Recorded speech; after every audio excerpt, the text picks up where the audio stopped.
Indonesia sebagai negara besar harus berani melangkah, harus berani memiliki agenda besar, berani punya agenda besar. Dan ini untuk kemajuan negara kita, untuk kemajuan bangsa. Ini yang ingin kita hadirkan, yaitu dengan membangun ibu kota Nusantara.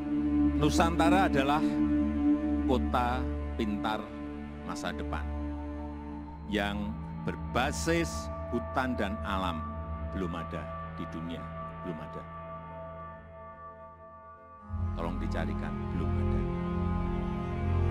Ini yang membedakan, ini yang nanti menjadi diferensiasi ibu kota kita dengan ibu kota negara-negara lain.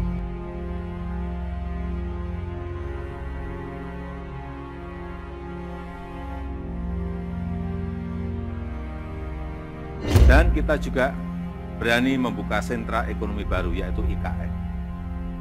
Di dunia sekarang ini proyek terbesar yang ada itu hanya satu di Indonesia, yang namanya Ibu Kota Negara Nusantara. Inilah showcase transformasi Indonesia. Showcase perubahan peradaban Indonesia. Dan budaya kerja yang ingin kita bangun di IKN Nusantara adalah budaya kerja produktif. Itu harus didukung oleh tata kelola yang baik, didukung oleh manajemen yang baik, didukung oleh implementasi teknologi yang mumpuni. Smart living, smart city, paperless, ini yang ingin kita bangun. Jadi Nusantara adalah masa depan Indonesia dan bisa terwujud dengan upaya bersama. Sebagai satu kota, misalnya kita lengkapi dengan fasilitas pendidikan, fasilitas kesehatan, kemudian juga ada nanti mall di sana, gitu. Ada tempat orang nongkrong di sana. Nah, hal-hal yang semacam itu yang saya sebut bahwa membangun ibu kota Nusantara ini harus juga membangun rohnya. Jadi jangan sampai garing, kata anak sekarang lah. Gitu. Ke sana cuma lihat gedung-gedung, bukan itu yang kita mau bangun. Kita ingin membangun kota yang tidak hanya livable, tapi juga lovable katanya, dicintai. Kalau kita lihat dari pembangunan infrastruktur dan bangunan dasar yang dikerjakan oleh Kementerian PUPR, itu berkisar 29 hingga 30% di lapangan. Tapi kan kita tidak hanya membangun itu, kita juga ingin membangun tadi fasilitas ekonomi, fasilitas sosial, fasilitas budaya yang sekarang juga kita mulai kebut. Dan alhamdulillah minat juga cukup banyak dari investor lokal dan asing untuk berpartisipasi.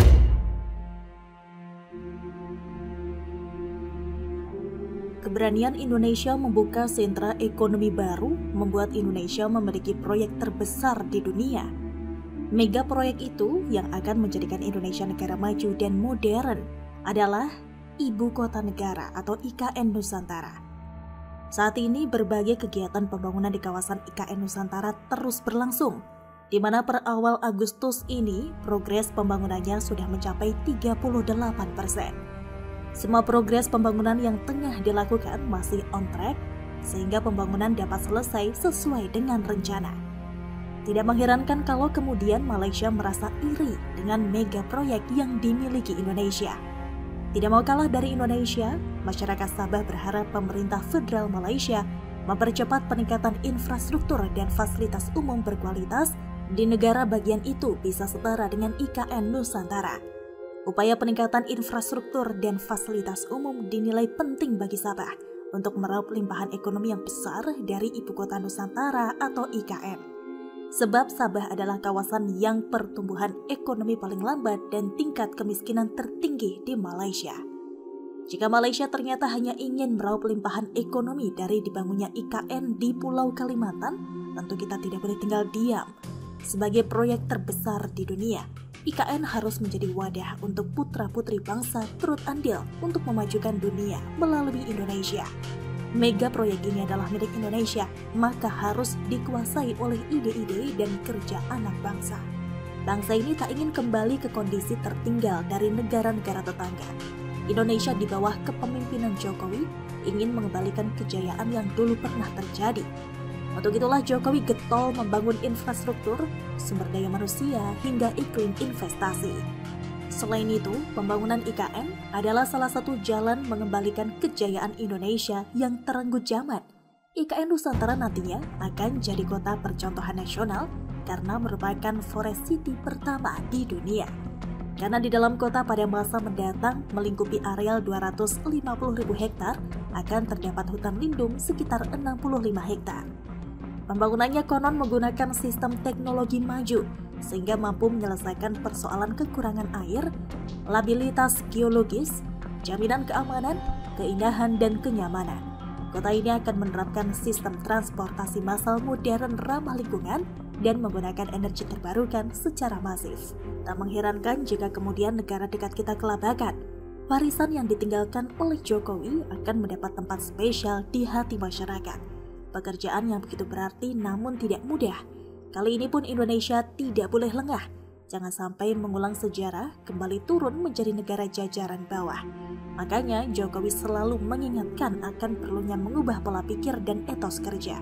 Karena hal itulah yang harus dilakukan agar Indonesia mampu mengejar ketinggalan dari negara lain. Layak disyukuri sekarang ini kita mempunyai presiden yang sangat rajin bekerja, bahkan gila kerja. Bekerja benar-benar demi rakyat, bukan bekerja demi mencari proyek untuk mempertebal kantong sendiri. 9 tahun memimpin Indonesia, berbagai pembangunan dan kemajuan sudah banyak dirasakan.